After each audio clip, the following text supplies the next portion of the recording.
Olá a todos! Dando sequência na série de Fundamentos de Rede Sem Fio, vamos hoje estudar o conceito de diferença de fase.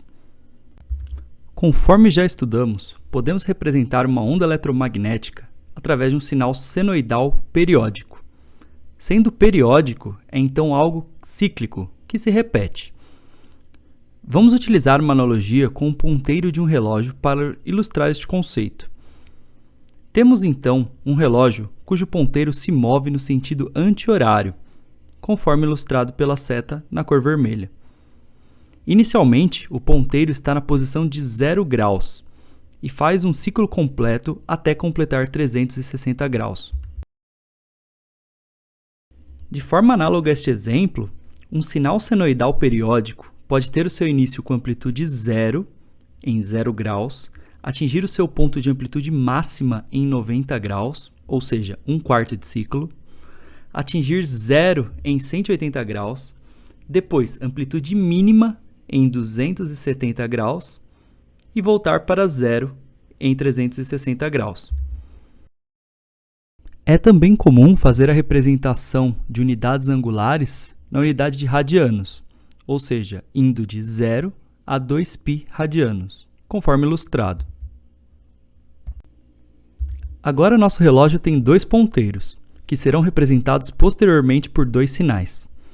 Considerando que os ponteiros irão se mover no sentido anti-horário, ou seja, para a esquerda, podemos observar que o ponteiro verde está adiantado 90 graus em relação ao ponteiro azul. Como os ponteiros estão se movendo na mesma frequência, essa relação de 90 graus se mantém durante todo o ciclo. Vamos ver como ficará agora essa mesma representação de um sinal senoidal periódico, que está adiantado 90 graus em relação a outro sinal.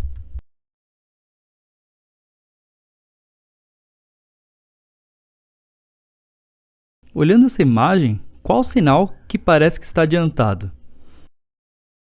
Aparentemente, o azul, porque ele está na frente, ou seja, à direita do sinal verde. Mas vamos dar uma olhada mais de perto.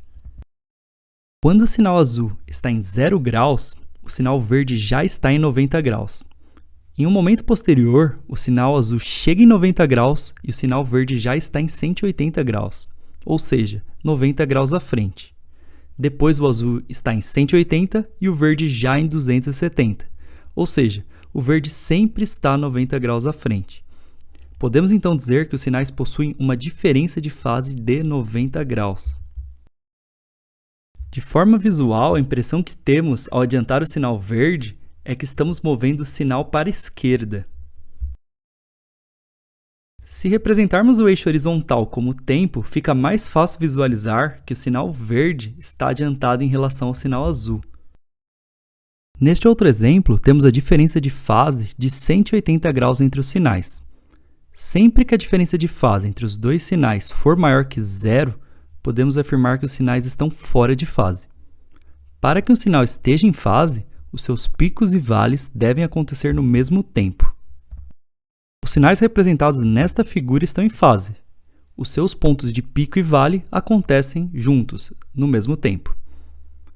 Para que seja possível analisar a diferença de fase, os sinais devem possuir a mesma frequência, mas podem possuir amplitudes diferentes.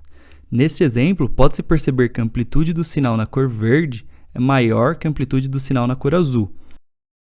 Vimos então que a diferença de fase é uma medida relativa entre dois sinais de mesma frequência, em relação ao mesmo ponto no tempo.